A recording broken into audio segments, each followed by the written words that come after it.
Steve Johnson stationed himself outside his wife's office at 7 p.m., intending to terminate the charade they dubbed marriage. Some husbands overlook the signs over time, especially when their wives have never worked late before. Steve took notice and decided to address the issue. He approximated that this had been transpiring for 2 months, pinpointing the moment he observed his wife Angela wearing red high-heeled shoes to work. Angela despised heels, reserving them for rare weddings or special occasions, particularly in the bedroom where she paired them with red heels, white stockings, a cute lace bra, and thong underwear. Steve cherished the white thigh-high stockings and believed they had a fantastic love life. However, Angela never wore high heels to work, which prompted Steve to inquire about the change. He asked if something was going on, and she explained that she had a meeting with her boss and wanted to look professional. Angela paused briefly and continued walking without turning around. Steve remained silent, contemplating her choice and wondering if it resembled that of a professional yet remained discreet. The revelation unfolded over time. Initially, it was an occasional hour, but later it escalated to 2 or 3 hours several days a week. Steve realized the truth when Angela attended a bachelorette party, detesting clubs, salons, and bars, preferring dinner or coffee. She disapproved of drinking and looked down on those who indulged. Following her to a third bachelorette party at her boss Martin Schindler's house in Glen Ellen, Steve recognized the location from past gatherings. Waiting an hour to confirm her intentions, he then deflated all 4 tires and returned home. Angela omitted the tire incident, but recounted it to their daughter Jenny, expressing relief that someone merely released the air. Jenny questioned its veracity, and Angela affirmed, grateful they weren't cut, using an air pump Steve insisted she keep in the trunk. Angela admitted to a night at a dance club with friends and suggested avoiding it in the future. Steve consulted a lawyer, initiating the divorce process, leading him to sit in his car near her office, awaiting her impending service. Despite lamenting 21 years of marriage, they produced their 17-year-old daughter Jenny, Steve's pride and joy. They initially met when Angela, a receptionist aspiring to become a paralegal, assisted Steve with a contract dispute. Dating blissfully for 2 years, they married, and Steve believed in the happiness of their marriage until Angela started working for Martin Schindler. Despite Steve's truck driving job with long hours, they maximized family time, embarking on weekend trips according to Jenny's schedule, filled with sports or other engaging activities. They explored Galena, Illinois for wineries, and Lake Geneva, Wisconsin for shopping and relaxation. Angela's betrayal, unnoticed until the revelation of her choice in footwear, severed their connection. As Angela distanced herself, Steve, previously unaware of her infidelity, observed a decline in her demeanor. He recalled the night he trailed her and initiated a conversation. "Why not have dinner and catch a movie today? I have a rare day off on Friday, and I'd like to spend time with you," he proposed. She replied, "You know the deal. Fridays are for my girls. They depend on me as their designated driver. Let them manage for one night. With your extended work hours and those nights with the girls, I barely see you. If you had a genuine job that didn't require driving at all hours, we could spend more time together. But you don't. I've endured it for 2 decades. Deal with it. See you later." Without saying goodbye, she left, leaving him speechless. Following her into the garage, he witnessed her departure, grabbed the keys, and hastily followed. Their area had a single exit, involving a maze of streets to reach the exit of their house. Catching up with her on Main Street, he trailed her to Martin's house. He avoided her for the rest of the weekend, deciding to consult a lawyer on Monday. He wasn't seeking a scorched earth approach. He simply wanted a peaceful end to their marriage. Feeling through her words and actions that she no longer desired him, he questioned holding on to the slippery rope. He believed she could have her boss without a fight on his part. He shared this sentiment with his daughter that Monday, disclosing that she was involved with her boss and expressing his belief that she was cheating on him. His daughter, referring to him as Pumpkin, acknowledged the information, stating that she may not have noticed a difference in the last couple of months. But he did. "No way, Daddy. I don't believe it. I followed her to his house. She claimed she was going out with friends, but that's not true. She went straight to her boss's house, but her tires were damaged at the club. No, honey, I did it. straight outside her boyfriend's house, when I realized she wasn't heading to the club. It's hard to believe, Dad. Me too, but it's true. His daughter sat beside him in the car, anticipating the inevitable fireworks. Are you sure, Dad? No chance, Jenny asked. No pumpkin. It's over. She broke my trust and tore my heart. I can't tolerate such betrayal. Even if she had a reason, there's no justification for a prolonged affair. What if she got drunk and it happened just once? Maybe if she'd been assaulted, it would be different. No, she chose this path. She betrayed my trust. Trust is crucial with someone you can never love, someone you can't trust. I could never love someone who betrayed me like that. Our marriage fell apart. Jenny glimpsed two men approaching the car from the window. What a fool, Angela Johnson remarked, looking out of their law office window, engaged with Martin. He was relieved the office had gold-tinted windows. I can't believe it. He thought he'd smack me to it. There was no love there. It was animalistic in every way. It took him 6 months to attract Angela, grooming her to replace his wife, who just finalized their 19-year marriage's divorce. He was fed up with his ex-wife's complaints, weight gain, and lack of desire. Embarrassed to be seen with her, he finally broke free when his twins left for college. Angela, the same age as his wife, exuded greater elegance. Possessing the toned physique of a 30-year-old, she radiated astonishing beauty. Martin had already upgraded her wardrobe, envisioning her as an exemplary boss's wife. A knock on the window startled Steve. Are you Stephen Johnson? Rolling down the window, he confirmed, Yes, you've been served. Please read the documents carefully. There's a restraining order requiring you to stay 100 meters away from Angela Johnson, Jennifer Johnson, and your family residence. What injunction from Jenny? Jenny grabbed the envelope, reading the divorce headline. She discovered a restraining order and handed it to him. What the hell? He shouted. Oh, God, no, Jenny moaned. Daddy, I swear I didn't know. What are you talking about? She handed him the remaining papers. The documentation outlined several allegations: spousal violence, child misuse, aggravation of a minor. Jenny, why? Dad, I swear I had nothing to do with this. This is a lie or a mistake. Wait, how did she know I'd be here right now? That's because I told her. His daughter's admission shattered his heart. When you told me she was cheating on you, I confronted her. She told me she only did it because she had an investigator's report stating you cheated on her. You can't be serious, can you? Have you seen the report? No. You believed her and not me? Did you let her set me up? Baby, why? I love you so much. Why did you do this to me? I asked you not to say anything. I swear, Dad, I didn't know about the restraining order. This misuse is nonsense. I swear I didn't say anything like that to anyone. He cried quietly, not paying attention to her. Please. A moment later, he said, You have to leave now, Jenny. I can't and don't want to be within 100 yards of you anymore. He said quietly. Dad? No.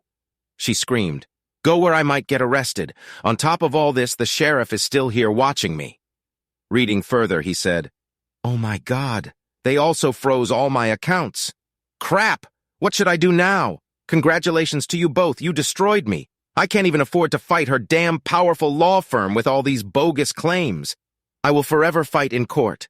Oh God, no, I'll fix everything, Daddy, she said, getting out of the car and heading toward the office building. Martin and Angela concluded their activities inside contentedly. It was great, darling, she said. I just wish I had binoculars so I could see his face. As Martin fastened his belt and Angela smoothed out her dress, Jenny stormed into the office screaming, You're a witch! Child misuse, aggravation. What is wrong with you? Jenny screamed. I should have had the advantage, Angela said. I should have struck first. Now he cannot enter the house or access our money for some time. Now I have the upper hand over him. He didn't insult me. I don't know this for sure. You guys are really close, Angela said with a grin. Jenny approached her and asked, He didn't cheat, did he? Of course not. Who needs it? She said with a laugh. You're a monster, Jenny said, and punched her mother in the face with all her might. Angela collapsed to the ground in shock and pain. Martin laughed and said, Nice shot, girl. Jenny froze, then looked around. She saw bookcases, shelves, and a dirty desk. She grimaced in disgust, looked at Martin, and swept everything off the table. Then Jenny looked at him and calmly said, You'd better never cross paths with me again, idiot. I can and will hurt you. And she left. Jenny, wait! Damn it! Angela screamed. Martin said that little brat will pay for this. On her way out, she passed a man with an envelope in his hand who asked her, "Are you Angela Johnson?" "There," she said, and rushed away. Both Angela and Martin laughed at the fact that she was served with Steve's divorce petition. Jenny desperately tried to talk to her father out of fear he knew he couldn't talk to her, so he didn't answer and cried every time he saw her call. He was afraid that Angela would find out and send the police after him for violating the restraining order. Angela had already alienated him from all their friends, and only his parents and brother believed in his innocence. His sister-in-law kept him away from his niece and nephew just in case it was true. This almost shattered her brother's marriage with George before Jenny compelled her to reveal the truth. He couldn't fathom what he'd done to merit such animosity from Angela and the betrayal of his daughter. Even without knowledge of the misuse charge, she informed her mother that he was aware of her affair and the impending service. She falsely claimed she intended to stand by him during Angela's service but stayed silent, knowing he would be served. Jenny sought assistance for her dad, discovering her mother's divorce papers showed the lawyer worked in her mother's office, making it impossible to approach him. She reached out to Grandpa George, hoping for help. "What do you need, young lady?" inquired her grandfather. "We have to help Dad. I don't know who to turn to." "I can't believe what you did to your father, Jenny. What were you thinking? Helping your mother? Grandfather, it's all a lie. I didn't do anything. It's all my mom and her lawyer guy. Watch your tongue, girl. I'm sorry, Grandpa. I swear I didn't blame him for any of this. I had no idea confronting her would lead to that explosion. Fine, I'll see what I can do." "Grandfather, is he there? Can I talk to him? He can't have any contact until this order is lifted. Every call makes him cry, fearing your mother will find out and involve the police. His lawyer set a court date for the hearing, but nothing can be done until then." Jenny in tears said, "Grandpa, tell him I love him and miss him. I'll convey the message if I see him." Jenny hung up and cried for minutes. When she composed herself, she entered her mother's room, tossing her underwear and new clothes down the stairs. During a heap of clothes outside, she threw them in the front yard. Some outfits still had tags. "Screw you, Mom," she said, and fetched lighter fluid from the barn. Pouring it on her clothes, she lit them with matches. Realizing her mother would return soon, Jenny sat in a lawn chair roasting marshmallows over the burning clothes. Angela, pulling into the driveway, saw Jenny and screamed, demanding an explanation. "No, Mom, I've lost my mind. I decided to make you pay for the days Dad can't talk to me. Destroying more of your things will follow unless you retract this misuse claim. If you touch me, I'll report your misuse and also let everyone know your boyfriend asked me to show my underwear. Don't worry, Mom, things will turn into smoke until I talk to him." "Damn it!" Angela exclaimed as she entered the house. She dialed Steve, but as expected, he ignored the call and deleted the message on her.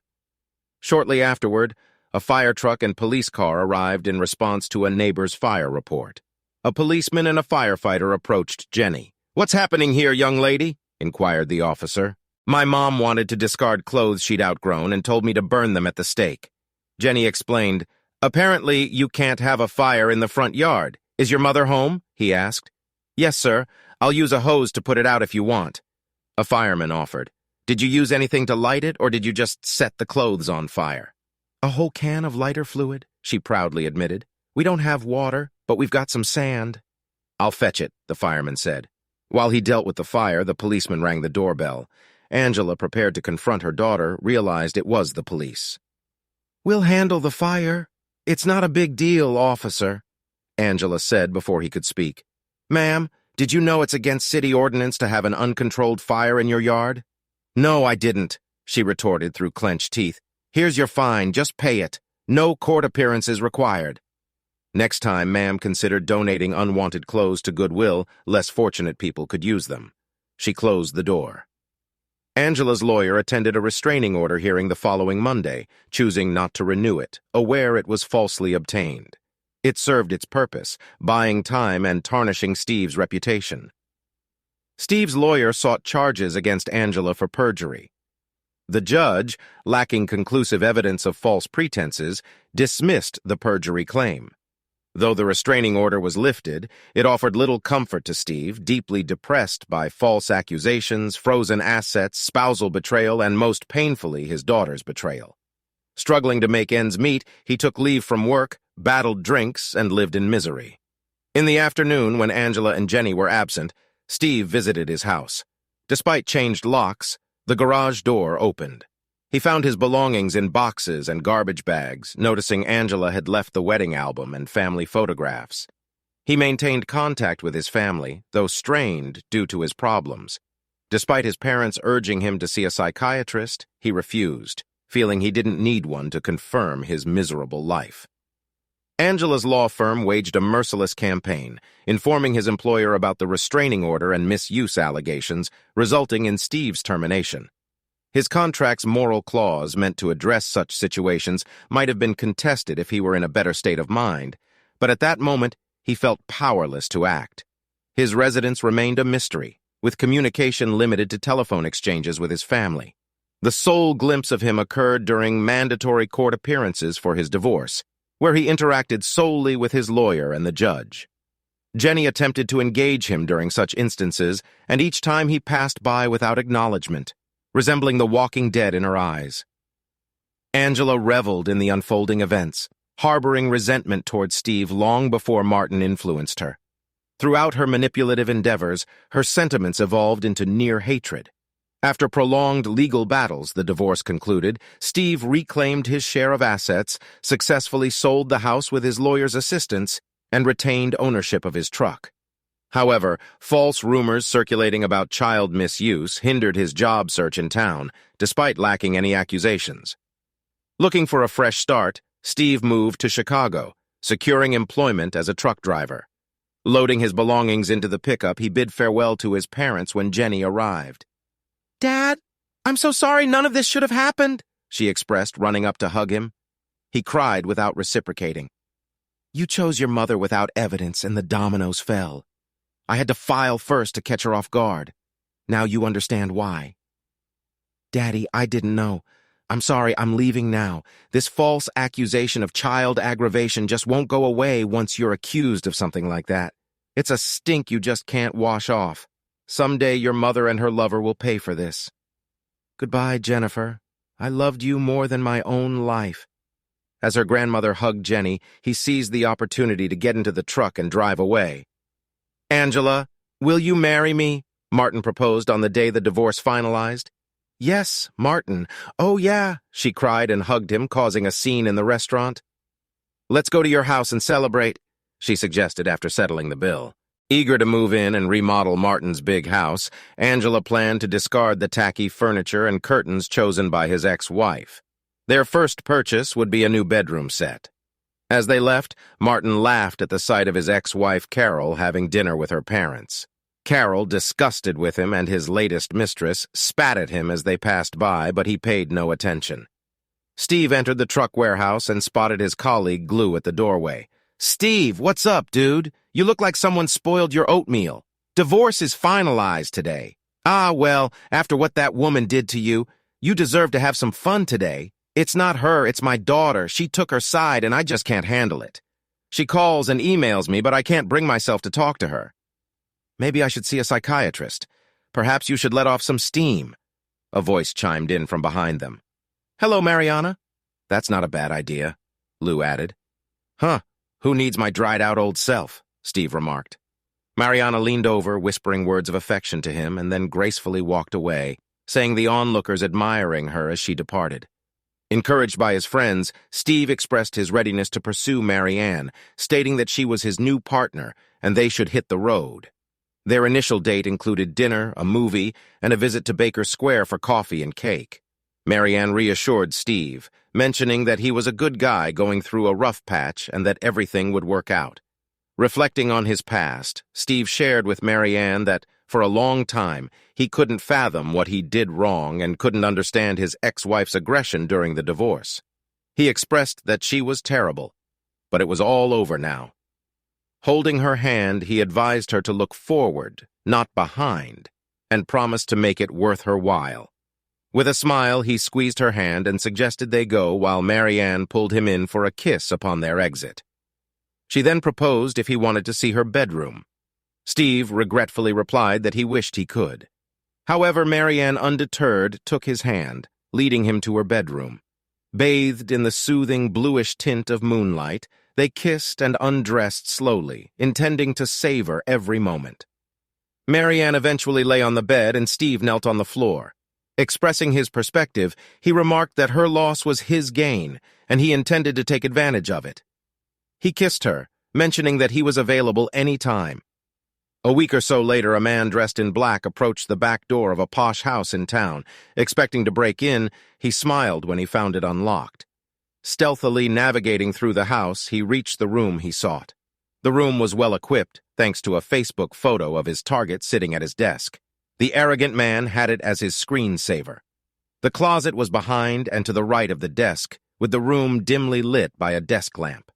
Though the closet door was closed, he could still see the room well. Opening the door behind the counter, he waited. The only concern was the target approaching the closet before sitting down. It might complicate things, but he remained confident the job would be done, with a perfect alibi ensuring his safety. Martin Schindler entered his home office, glancing at the computer monitor angled on his desk, with his back turned to the cabinet. The uninvited guest cautiously opened the closet door and stealthily slipped away. Upon hearing the noise, Martin looked up and discovered a weapon pressed to his head, followed by the pulling of the trigger. Subsequently, the pistol was placed in his hand, and a note was left on the table that simply stated, "Price paid in full." The shooter swiftly exited the door after leaving the note. Upon returning home from the store, Angela entered Martin's office to share the new bedding she had purchased. She screamed at the sight of his lifeless body in the chair, and immediately retrieved her cell phone to call emergency. While observing the weapon in his hand with a note on the table, she refrained from touching it. Reading the message, she received a shocking revelation. "No, Steve, no!" In distress, she screamed, questioning, "What have you done?" Detective Devontae Jordan received a call and hurried to the Schindlers' home. On arrival, he saw a weeping woman in the living room with crime scene investigators moving around the office. While scanning the scene, he noticed a new set of golf clubs in the corner and commented, "Good clubs indeed." Continuing his examination, he observed the weapon still held in the sufferer's right hand. Asking one of the first responding officers, he inquired about the current situation, learning that it was an apparent self-inflicted weapon shot to the head. The sufferer was lawyer Martin Schindler, a homeowner, with Angela Johnson as the bride who found the body and called emergency. There was a typed note on a computer, unsigned, consisting of just one sentence. Detective Jordan handed a plastic bag with the note, frowned, and questioned Angela about its meaning. Angela clarified it wasn't self-destruction. Her ex-husband, Steve, eliminated him. Martin disliked weapons and didn't own such a firearm. Angela believed Steve did it because he felt Martin took her away. She admitted to dating the deceased while married. Detective Jordan considered potential motives, including resentment from Martin's ex-wife, who might have been angry about being left. Angela provided an alibi for her whereabouts, assuring the detective. On a sunny Sunday afternoon, Detective Jordan visited Steve Johnson, asking about his whereabouts the previous night. Steve explained he was driving a rig through Rockford, arriving at the station at 9:30 p.m. Detective Jordan informed him of Martin's apparent self-destruction, hinting at inconsistencies. Steve offered additional information, providing his new mobile number for future contact. As Detective Jordan left, he contemplated the oddities surrounding the self-destruction, such as a left-handed person shooting himself with his right hand, typing the note, and the scarcity of weapons marks on his hand. These anomalies troubled him as he prepared for further investigations across Chicago. After the detective departed, Steve took a seat at his kitchen table when Lou asked him what all of it meant. Steve chuckled, remarking that he couldn't believe his ex-fiancée had committed self-destruction. Lou expressed his hope that his alibi checked out. They laughed and clinked beer bottles in a toast. Angela, seated in the front row at the funeral, mourned the man who effortlessly took her from her wonderful husband. Tears flowed for the man who persuaded her to participate in a nuclear attack and execute a good man for change. She was deeply in love with her truck driver husband until she transferred to work for Martin. He targeted her, immediately wearing her down with snide comments about truck drivers and flippant remarks about him during trips.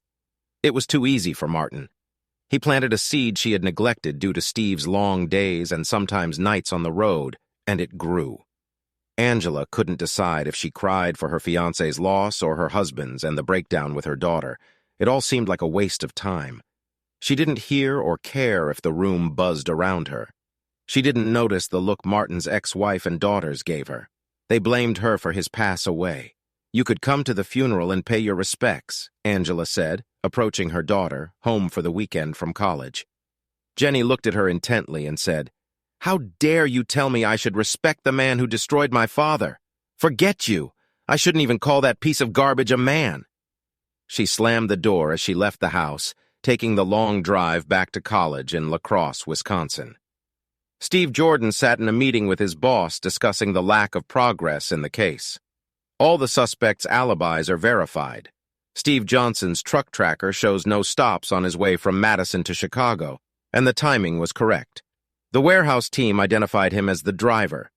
Angela Johnson's receipts and surveillance place her at Macy's, Victoria's Secret, and Starbucks, as the medical examiner's window showed. At the time of her pass-away, Schindler's ex-wife and daughters had dinner with her parents, brother and sister-in-law in honor of her birthday, said Jordan. "Was it your ex's birthday?" the commander asked him. "No, they were just celebrating it. Heck, I even checked on Johnson's daughter, and she was at college over 3 hours away in Wisconsin." "Is there a chance it was self-destruction?" the commander asked him. "It's possible. It just seems to me that it's not true." "Well, with no suspects, no motive, and no concrete evidence that it was even a slaughter, let's close it as a self-destruction." Jordan nodded and left the room, upset. 6 months later, Angela invited Jason Davis to dinner. It was their third date, and Angela got him into bed. After a passionate night, Jason went home. He opened a bottle of beer before going to bed and sat down to check his email. As he sat at the kitchen table, a weapon was pointed at his head and fired. They put a weapon in his hand and left a note. "The price has been paid in full." Detective Jordan walked through the apartment and into the kitchen. Before he could speak, he was handed a self-destruction note. "Well, damn, it looks like I was right about something else. Now I just need to find out who the hell did this," he told the officer. "Any fingerprints, Mark?" he inquired of the technician. "Yes, but if I had to guess right now, I would say they are the sufferers." "Are there any witnesses who called the police?" Jordan asked. "A neighbor heard the shot and called emergency. No one saw anyone enter or leave?" "Of course not. How did they get here? No broken locks or windows? It looks like a balcony to me. The sliding door was not locked. The sufferer probably wasn't worried about this since he was on the second floor. Although it wouldn't be that difficult to climb up, I would say that anyone of fairly average height could jump, reach the bottom, and pull themselves up." "Average height for a man or a woman? Average man? Tall woman. Where is this guy's phone number?" Jordan asked. "Packed? Here."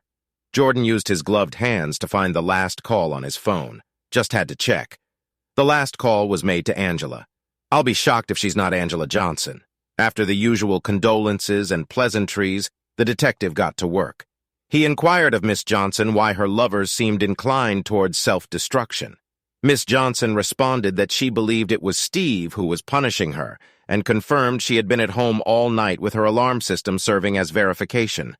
She explained that the alarm system detected doors and windows opening, and that she had activated it when Jason left the previous night, deactivating it only upon the detective's arrival that morning. She affirmed that the system had remained on throughout the night. When asked about her theory implicating her husband in the apparent self-destructions, she maintained her belief, stating she couldn't imagine anyone else being responsible. The detective queried about her last communication with her husband before the divorce. Many signs of him following or contacting her, to which she responded negatively. She remained convinced it must be him, despite lacking evidence.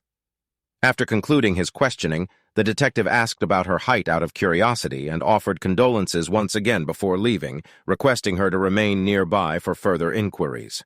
"Is it the same note the chief asked when Jordan returned to the police station?"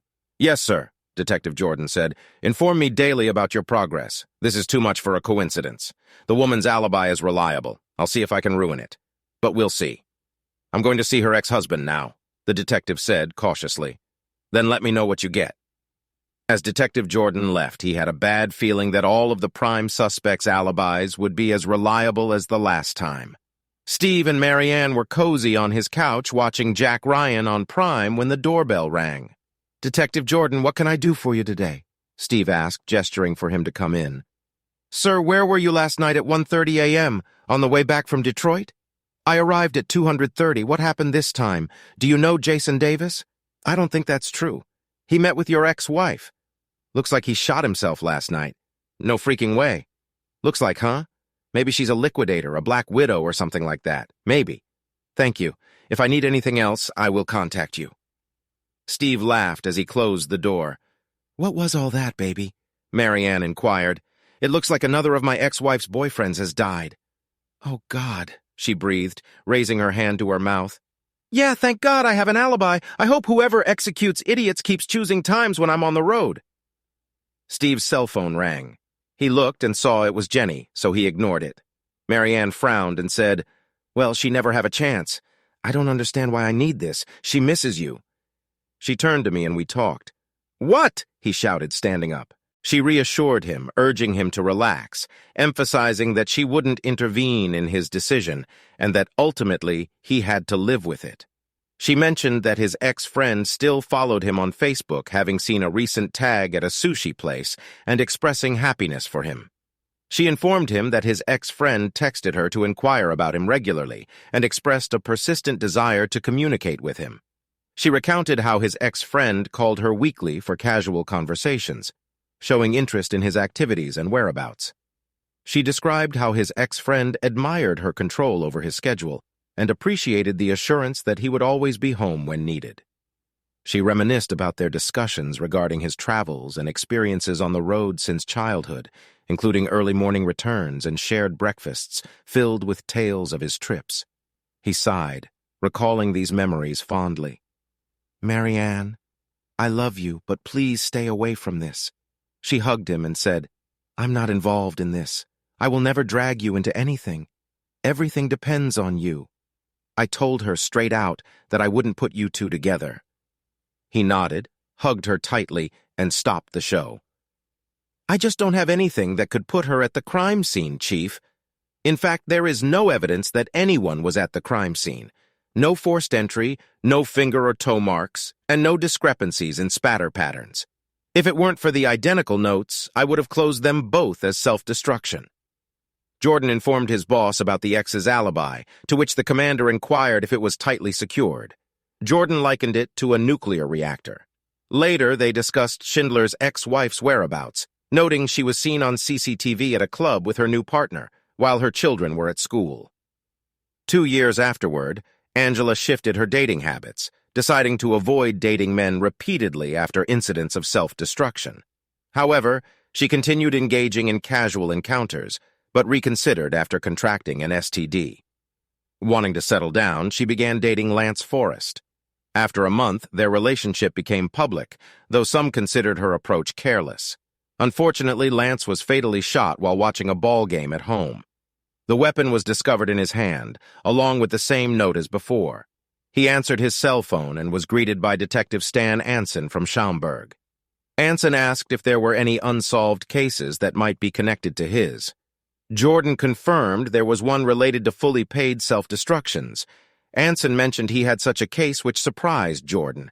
Anson asked about any connections to Angela Johnson, who was revealed to be the deceased's girlfriend. Jordan inquired about Angela's ex-husband's alibi, which Anson confirmed was solid, as he was passing through Madison at the time. Anson stated Angela was alone at home, her security system providing an alibi last time. This time, Angela had ordered Chinese food, delivered within 30 minutes. The shooting occurred during this time frame, according to a neighbor's emergency call. Despite the proximity of Angela's house to the deceased's apartment, they couldn't see how she could have committed the crime within that window. Jordan agreed with the assessment. They decided to meet the next day to compare files. However, despite their efforts, all alibis remained unbroken and no new suspects emerged, leaving the cases unsolved. Steve and Marianne sat in the Great Hall watching Jenny as she walked across the stage to receive her bachelor's degree. Steve beamed with pride and had to wipe away the tear that threatened to roll down his cheek. Marianne tightly squeezed his hand and kissed it. After the ceremony, as they headed to their car, Marianne expressed her desire for him to call someone he loved very much. He declined, explaining that the person had chosen to side with her mother rather than him, and only regretted it later when she felt guilty about her mother's actions towards him. He felt betrayed by her lack of support and emphasized the repercussions it had on his life. Marianne acknowledged his feelings. He reiterated that the person had made their choice, and they all had to accept it. Marianne frowned at his resolve, holding his hand and questioning if he had been as stubborn before the divorce. He admitted he had not been anywhere near as stubborn. 5 years later, Angela and Jenny sat in the front row of the funeral home's memorial room. It was a large turnout for Steve Johnson's wake and funeral procession. Steve died of pancreatic cancer 4 weeks after he walked Jenny down the aisle at her wedding.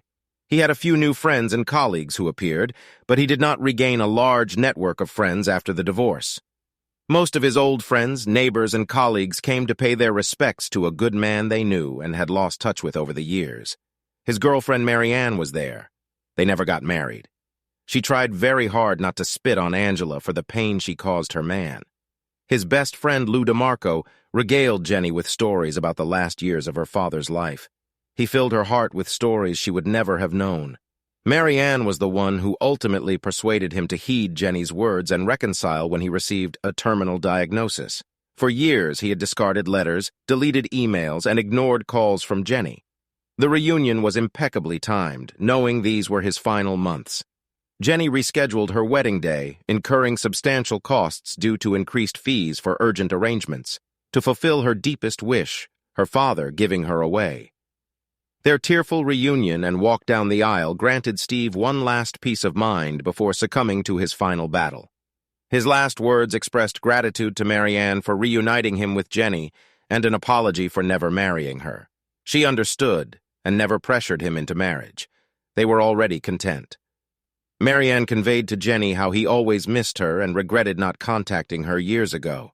When her mother inquired, Jenny shared moments of their reconciliation, stating, "He attended my graduation, discreetly in the back rows. Marianne was with him.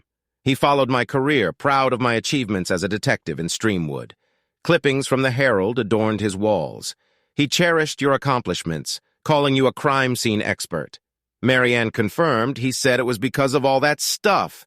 When you were little, you all watched Columbo and criminologist shows together. He hoped you would make it to Chicago or some other big city and have more important things to do."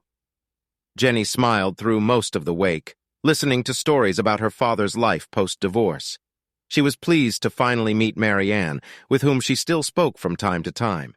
His new life seemed as good as it could be, and he died a contented man. After the funeral, she said her last prayer, thanking God that he had finally found peace. Angela attempted to reconnect with Jenny during the wake and funeral, but ruined everything at the after-service lunch with an ill-timed comment. Alone after everyone left, Angela remarked, "Jenny, I finally found peace." Shocked, Jenny responded, "What are you talking about, Mom? I've avoided relationships for years, fearing Dad would damage them. He was acquitted by the police." Enraged, Jenny declared, "You worthless cow! Now you're happy he's gone so you can have fun. I had hoped you changed, but now I hope you rot in hell." Angela winced, attempting to explain, but Jenny cut her off, saying, "The next time I see you, Mom, is when we get your fat back in the ground." Despite Angela's pleas, Jenny concluded, "Goodbye, Mom. Good luck in your bed life." This marked the final exchange between mother and daughter. 10 months later, Angela and her boyfriend, Charlie Harlan, had dinner at an upscale steakhouse. Charlie expressed his appreciation for the wonderful 8 months they had spent together.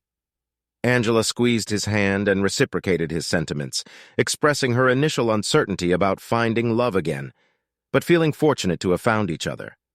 Charlie then confessed his love for Angela and proposed marriage. Angela took a deep breath and accepted his proposal.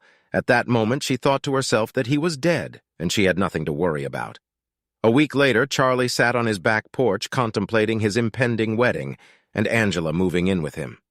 He drew deeply from his Cuban Monte Cristo No. 2 cigar and exhaled the smoke. As he sighed contentedly, a weapon was pressed to his temple, and the trigger was pulled.